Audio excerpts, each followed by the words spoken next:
Baik, Assalamualaikum warahmatullahi wabarakatuh. Salam sejahtera bagi kita Waalaikumsalam. semua. Perkenalkan, saya Nadira Hilya Syahida sebagai moderator pada presentasi kali ini. Nah, sebelumnya kami dari kelompok 10 akan mempresentasikan mengenai rancangan permainan stimulasi yang telah kami buat. Nah, jadi nama permainan kami itu permainan Travel Frenzy. Sebelum lebih lanjut, saya akan memperkenalkan kelompok 10 terlebih dahulu. Nah, yang pertama ada Ahmad Mujahid, selanjutnya ada Dita Alfisa, Nadira Yulia Syahida, saya sendiri dan Suherti.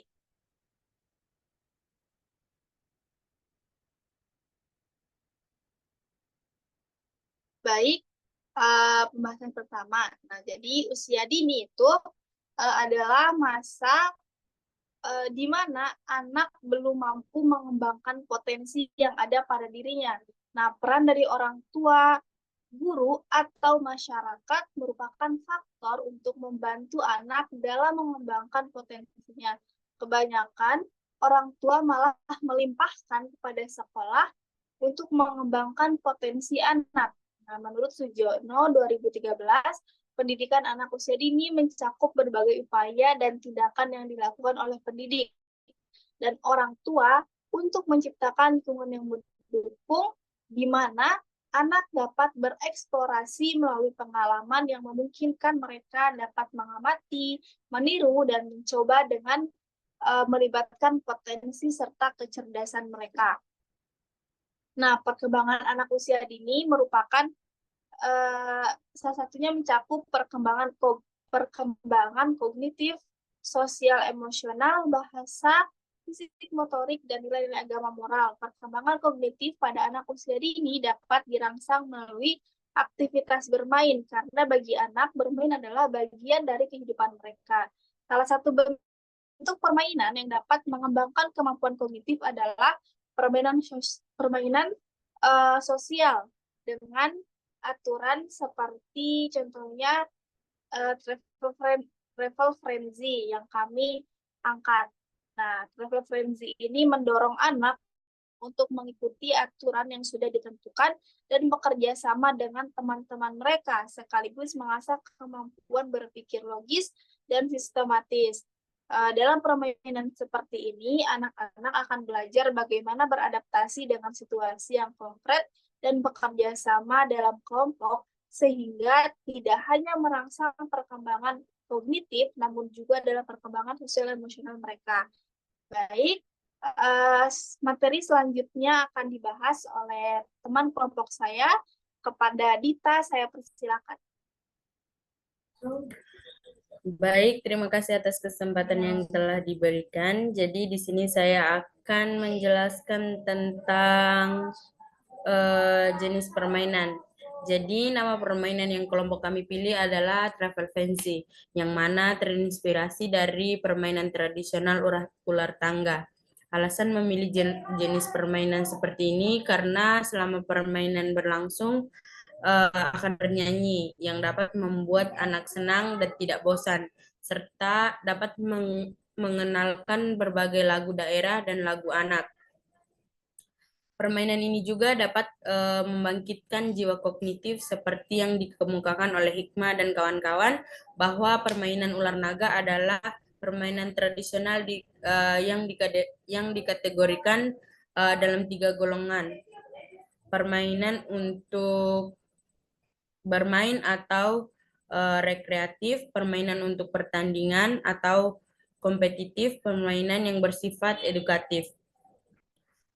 Jadi adapun manfaat dari permainan ular naga panjang untuk anak usia dini adalah memperkuat dalam pertemanan, saling berbagi sesama teman, dapat menjadikan sebagai ketua yang baik, saling berinteraksi sosial sesama teman, melatih emosional dan komunikasi yang baik, melatih kebersamaan, dan dapat menghargai teman saat bermain. Dengan demikian, dari permainan ular naga yang dimodifikasi menjadi travel fantasy akan membuat anak dapat berkonsentrasi mengatur strategis. Di akhir permainan juga akan ada yang menang dan yang kalah, yang dapat mengembangkan atau merasa tanggung jawab bagi diri seorang anak itu sendiri, atau dengan kelompok pada saat diberi instruksi untuk menghafal dan akan menjawab setelah tertangkap dalam permainan. Jadi selanjutnya fokus tahapan permainan. Fokus tahap permainan yang digunakan pada permainan travel fantasy adalah tahap social play games with Rales Piaget.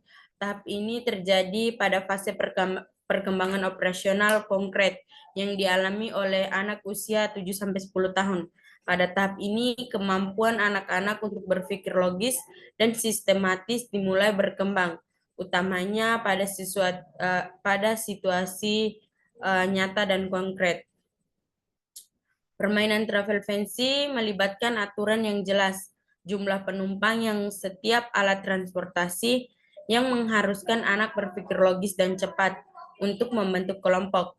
Permainan yang melibatkan aturan berperan penting dalam mendukung perkembangan kemampuan perspektif sosial anak. Pada tahap operasional konkret, anak-anak mulai mampu melihat situasi dari sudut pandang orang lain.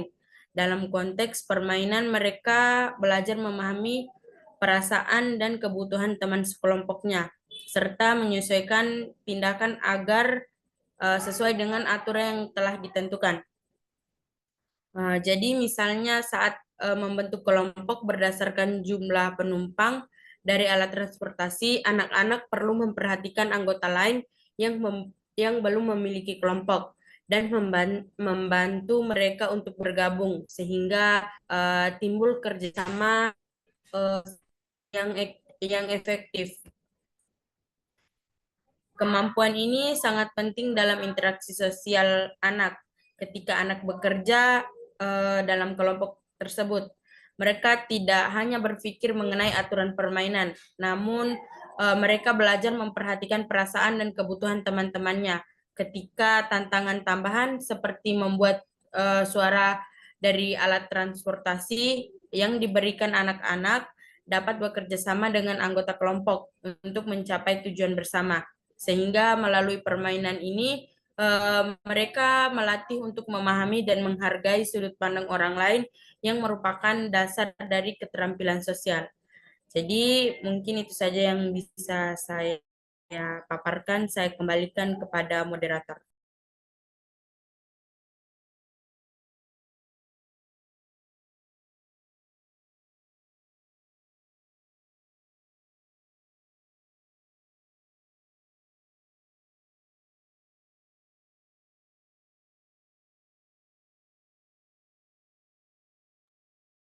Baik, terima kasih kepada Dita yang sudah memaparkan materinya. Selanjutnya, manfaat permainan dan alur permainan akan dijelaskan oleh Ahmad Mujahid. Kepadanya, saya persilakan. Oke, baik. Di sini saya akan menjelaskan terkait manfaat permainan. Permainan Travel Frenzy menawarkan berbagai manfaat penting bagi perkembangan anak-anak, terutama dalam konteks sosial dan kognitif. Berikut adalah beberapa manfaat beserta penjelasannya dan kutipan yang mendukung. Yang pertama yaitu perkembangan keterampilan sosial. Permainan ini mendorong interaksi antar pemain yang sangat penting untuk membangun keterampilan sosial. Keterampilan dalam permainan kelompok membantu permainan belajar bagaimana berkomunikasi dan bekerja sama. Interaksi sosial dalam permainan dapat meningkatkan kemampuan komunikasi dan kerjasama antara pemain yang esensial untuk perkembangan sosial mereka. Yang kedua, itu peningkatan keterampilan pemecahan masalah. Travel Frenzy memberikan berbagai tantangan yang memerlukan pemikiran kritis dan strategi untuk dipecahkan. Ini melatih pemain untuk berpikir kreatif dan dalam menghadapi masalah. Permainan yang memfokuskan pada pemecahan masalah berkontribusi pada pengembangan keterampilan berpikir kritis dan analitis. Dan yang ketiga yaitu pengetahuan budaya dan geografi. Melalui eksplorasi lokasi dan budaya yang berbeda dalam permainan, permainan dapat memperluas pengetahuan mereka tentang dunia. Ini membantu meningkatkan kesadaran dan apresiasi terhadap keragaman budaya. Permainan yang yang mengintegrasikan elemen budaya dan geografi dapat meningkatkan pemahaman pemain tentang bagaimana eh, keragaman itu global. Dan yang keempat yaitu meningkatkan keterampilan manajemen waktu. Dengan adanya elemen waktu yang dalam permainan belajar untuk merencanakan dan mengelola waktu mereka dengan baik. Keterampilan ini sangat berharga dalam kehidupan sehari-hari. Permainan yang menuntut pengelolaan waktu mengerjakan pemain tentang pentingnya efisiensi dan disiplin dalam mencapai tujuan. Dan yang kelima yaitu meningkatkan keterampilan strategis. Nah, Travel Frenzy membutuhkan perencanaan dan strategi untuk mencapai tujuan permainan yang membantu pemain dalam mengambil keputusan yang lebih baik dan merencanakan langkah-langkah mereka. Keterampilan strategis yang dikembangkan melalui permainan dapat diterapkan dalam banyak aspek kehidupan, dari pendidikan hingga karir. Baik, mungkin itu saja. Saya kembalikan kepada moderator.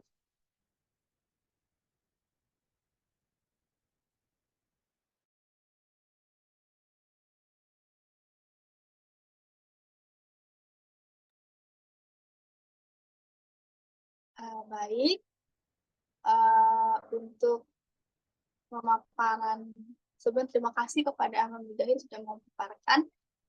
Selanjutnya materi akan dilanjutkan oleh Kak Sumerti. Kepada Kak Sumerti saya persilakan.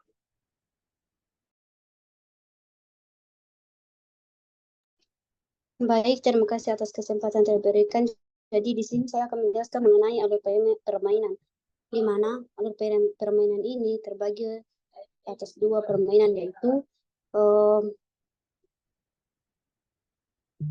yang pertama itu aturan permainan preferensi dan gambaran tahap permainan. Yang pertama itu aturan permainan.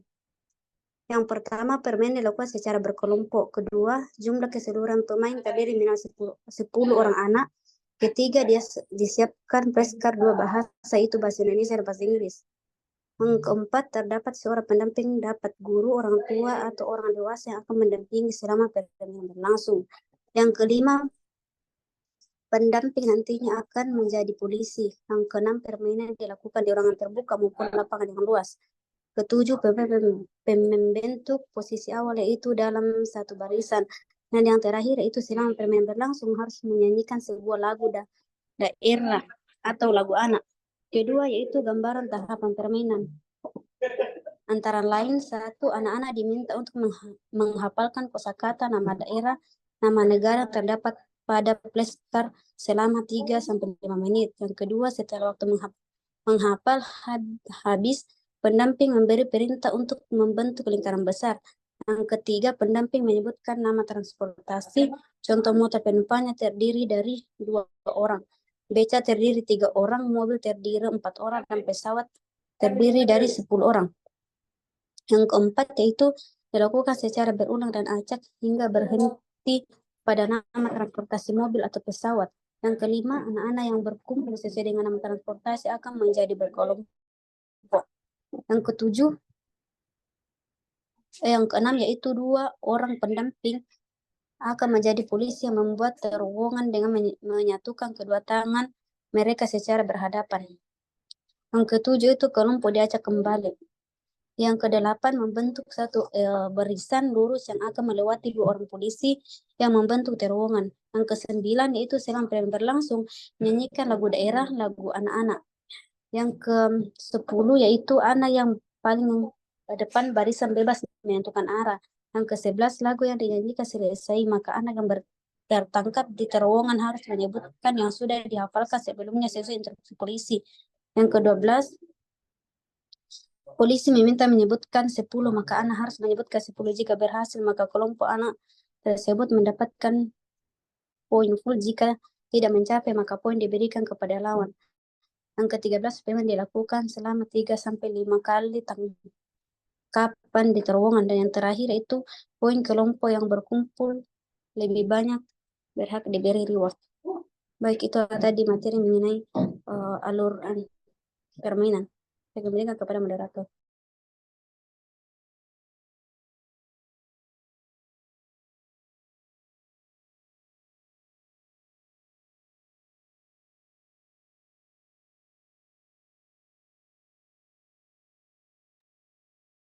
Baik, terima kasih kepada Kak Suherti yang telah memaparkan materinya. Nah, dengan demikian, kita telah melihat dan mendengarkan mengenai rancangan permainan stimulasi tentang travel frenzy ini. Nah, oleh karena itu, saya akan membuat kesimpulan. Jadi, seperti yang dilihat, berdasarkan penelitian yang dilakukan, jelas terlihat bahwa permainan travel frenzy yang diadaptasi dan terinspirasi dari olahraga panjang itu tidak hanya memberikan hiburan, tetapi juga berkontribusi signifikan terhadap perkembangan berbagai aspek anak usia dini. Nah, melalui permainan